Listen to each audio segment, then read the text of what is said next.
Funding now on Indiegogo, it's Shadowbinders, our second chance offer to get 2 hardcovers of our classic webcomic delivered to your door. Steampunk, fantasy, and romantic comedy from Clownfish Comics. Go to Indiegogo, check out the link in the description below. Now on with the video. Hey guys, welcome back to Clownfish TV. This is Kneon. I am here with Geeky Sparkles. Hello. And we're going to talk about Raya and the Last Dragon flopping. Yeah. Flopping. I haven't got to see it yet, so I can't personally say what I think about it because I haven't seen it. We haven't had enough interest in it to watch it. I mean, I do want to see kind of, but I just haven't had the time to do it.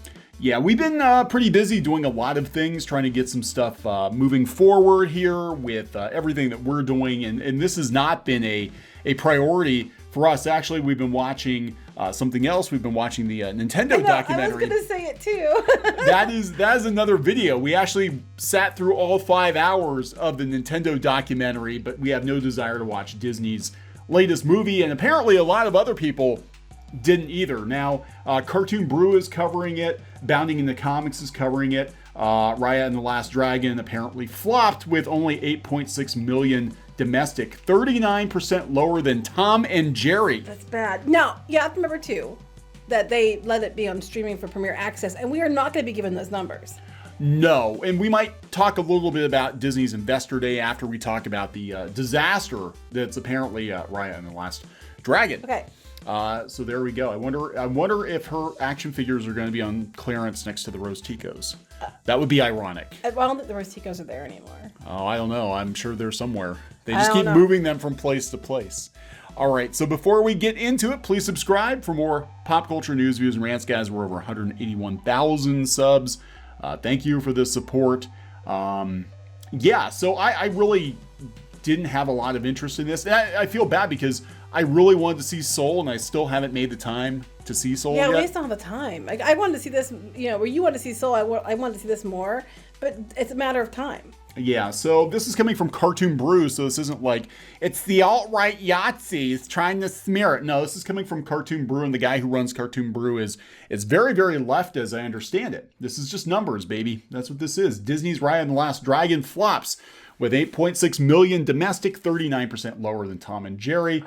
It came out simultaneously in theaters and for a $30 premium fee on Disney+. This is Disney's first such release, and the initial results are underwhelming. Now, again, we don't know exactly how many people bought it at home, but $30 is steep. A lot of people weren't happy with that price point for Mulan, and they're probably not going to play it or pay it for Raya and the Last Dragon either. They'll just wait until it's dumped on the regular Disney+. I mean, you look at Disney+ upcharging for movies like this, and then HBO Max is like, we're giving you everything for one price. You're getting everything. Well, they were trying to get people to go to the theaters so they can say, oh, look, we did try to work with the theaters, but, they offered it on their own service. And like I said, we don't know those numbers.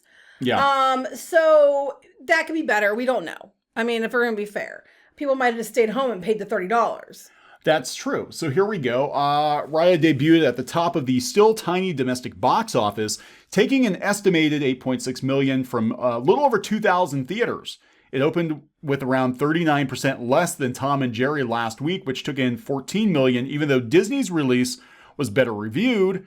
We'll bring that up. What's more, Tom and Jerry launched day and date on HBO Max for free. So, oh, yeah, that's a good point. To put this in perspective, more people paid to go see Tom and Jerry in the theaters, even though they could watch it for free on HBO Max. They weren't even being charged at $30. No. Okay, yeah, that's pretty bad. That's bad. It's pretty bad. Of course, it had world famous characters on its side. Yeah. Raya's original. Well, Raya, I'll give them that. It is something new. It's a Disney movie, though. Disney movies automatically have a built-in audience, and I'm gonna put this out there. Do you think maybe some people are quietly boycotting Disney? That could be. Quietly? It could be, but I want to mention something here with the next paragraph. Is that okay? Yeah. Okay, because this ties into the they had a shareholder call today, and people were allowed to ask questions during the shareholder call, and this actually ties into one of the questions asked. There's the fact that Raya wasn't played at Cinemark, U.S.'s third biggest theater chain. which is interesting because now it makes sense. Because earlier today, when they had that meeting, which we're going to talk about in a bit, the one lady called in, and it's so funny because when they have people call in, it's like, I've had stock since I was like in the uterus, and I worked at Disney, and I'm a former cast member. I am a cast member, and oh my gosh, Chapek, you're so wonderful. I can't even. Oh, Disney, and I'm not kidding. That's people. I mean, they weren't that bad, but is their name Little Souvenir where they conceived at Disney? Is it? But one of the people called in. It was this woman, and she was talking about. Now she wasn't as bad as some of the others, but she was talking about how she had for years, and she's a Girl Scout leader. But yay, Girl Scouts, because I was a Girl Scout. I had Gold Award and everything. And she said every year with the cookie sale money, they go and rent a theater and they watch a movie with the girls, which I think is a very cool thing to do. But she said they wanted to go see Raya and they couldn't because it wasn't in the theater. And now this makes sense because they said, well, how do you determine which theaters? And he kind of sides up the question. He's like, well, it's up to the theaters themselves for those agreements. So he kind of put it back onto Cinemark, or whoever, I'm assuming it's Cinemark because now this makes sense. Cinemark didn't even carry it. So that's probably what it was. Yeah. They haven't reached agreeable licensing terms, which means Disney wants too much money. Yeah. That's what that means. I'll translate. Disney wants too much money. So, Cartoon Brew goes on to say that Disney has not reported data on the film's digital sales. I don't expect them to. Nor did it do so with Mulan, which it released on Disney Plus for the same premium fee. In the pandemic, other studios have trumpeted stats that suggest successful digital premieres. Mulan, they kind of touted it and then they just kind of stopped talking about it. They didn't really tell you. I think Hamilton they gave you more information on because it was a bigger deal. Yeah, but Hamilton wasn't an additional fee. Hamilton was included with Disney Plus. Yeah. Mm-hmm. So it was just basically like Hamilton, this many people subscribe because of what they think. It was the most watched that month, that kind of stuff. So Tom and Jerry came in second over the weekend, adding another 6.6 million for 22 million domestic total. Again, included for free with HBO Max. And people are still paying to go see it. Yep. Raya didn't stun overseas either. Now, this movie was designed, reportedly, with an overseas audience in mind, and they didn't care either. It took in 17.6 million from 32 markets for a 26.2 worldwide cumulative. In its biggest foreign market, China, where Disney Plus doesn't exist, it opened with 8.4 million, coming third behind two local holdovers. Yep. Local holdovers. That's not good. Topped a number of markets in Southeast Asia where the story is set, including Thailand, Indonesia, and Singapore. Came in second in Vietnam, though. There you go. In those markets, it was on the top. It just, I mean, part of it's because I think people went back to Tom and Jerry because the theaters just opened, and now they already went once. You know what I mean? But it's just weird. I love the comments, though. I can't even. I watched the trailers and I got tired. The gag about the butt being closer to the head isn't the writing, it's a template. Same old template. Yeah, that's what I'm hearing too. They said it feels like very much like to formula. Yeah, a lot of the newer Disney princess movies are all very samey now. And, back in the day, Ariel broke the mold. They all break the mold. It was funny. I actually shared a story today from Scott Mendelson on Forbes where he's basically like, all the princess movies, for the last 30-some years, keep saying that they're breaking the mold, but they're pretty much the same thing. And he's not wrong. Here we got Mark saying, after Disney burned everyone with their first Disney Plus premium release, the god-awful Mulan remake, many people, our family included, are very wary of dropping another $30 on a premium release, especially since they'll unlock it in June. Yeah, it's like a couple months until it comes out that everybody can see it. Again, Tom and Jerry is free on HBO Max, and people still paid more to go see Tom and Jerry, which admittedly looks like a god-awful movie. Yeah, that's pretty bad. And it didn't get very good reviews. Now, Raya and the Last Dragons actually got pretty good reviews, but it's hard to tell with any Disney movie. And especially Rotten Tomatoes, since the company that, runs that is, tied to Disney, or the guy that was in charge there used to be in charge of Disney. Now, Bounding into Comics breaks down the numbers. You can see, the worldwide box office, 9 million. Tom and Jerry, worldwide box office, 57 million. I honestly do think, if I'm being fair, it was because that was one of the movies that came back out and people were like, oh yeah, go to the theater, and they already did it once and now they're like, okay, I went and saw a theater movie, so I don't want to go out again. Yeah. Now, they go on to speculate, though, on Bounding into Comics. Again, I was like, is this factoring into it? Are people quietly... And it's not just it's a good possibility, very good possibility. Not just the alt-right Yahtzees, but our average consumers, average families who maybe aren't speaking up against Disney deliberately withholding their money from Disney because they're like, yeah, we're done. We're kind of sick of it. We're sick of it, especially for another $30. That's ridiculous. We're not going to a theater to go see this, and that's that. But yeah, so they had their investor. Yeah, so it wasn't. It was shareholder. Or it shareholder. was their shareholder call, and it was a couple things that were funny. Well, one, it started out with a recorded section from Bob Iger where he announced he's leaving at the end of December. Robo-Bob. So I think he's leaving December 31st. He's leaving at the end of December, and they also made sure they mentioned in the call, which you heard too, that they are doubling down on their diversity and inclusion, which was mentioned 2 or 3 times in the between him and Chapek. Yeah, I've actually seen some other articles about other companies that are basically trying to oust board members that aren't diverse enough because everybody's scrambling to push for diversity and inclusiveness. Everybody's trying to hurry up and virtue signal at the wazoo. So that's one thing they kept pushing. That was one of the things they mentioned. It was funny though because they had a couple initiatives as shareholders, or they're taking votes on these shareholder proposals. Yeah. And one of them, it was, oh my gosh, I was laughing so hard. One of them was about the fact that they wanted Disney to be transparent in their political contributions because they're like, hey, you wouldn't, we're making threats that you weren't going to give certain people, contributions since they voted the way you wanted to. Yeah. And they're like, we want transparency because basically you're taking the shareholder money, the company money, and buying off politicians with, giving them money for their campaigns, which is buying off politicians. And we want to see what you're using the money for. And at the end of this spiel that this woman gives, then they say, the board would like to state that we recommend you vote against this. And then there was another guy that was going on about, and I missed the beginning of what he was talking about. He was going on about the discrepancy between the pay.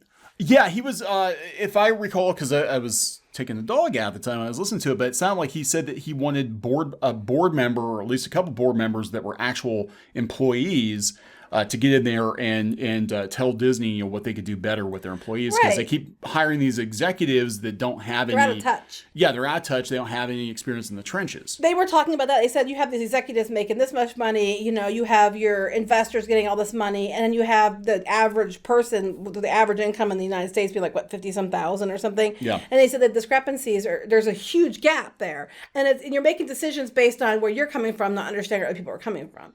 It wasn't a bad idea.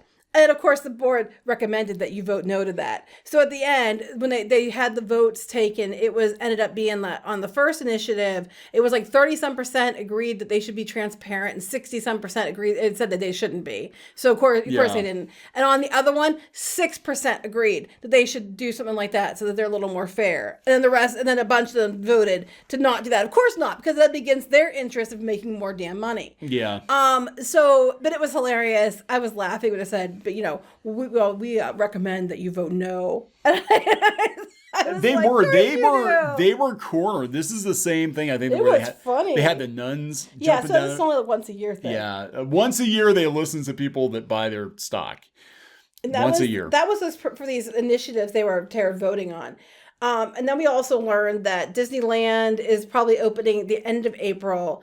And like we said, and like I know Pro had mentioned, just because you can open on April 1st doesn't mean that you're ready to open on April 1st. They have to have cast members come back. They have to be trained. They have to get the stuff ready. Yeah. So they're opening end of April. They didn't give an exact date. Avengers Campus is opening later this year.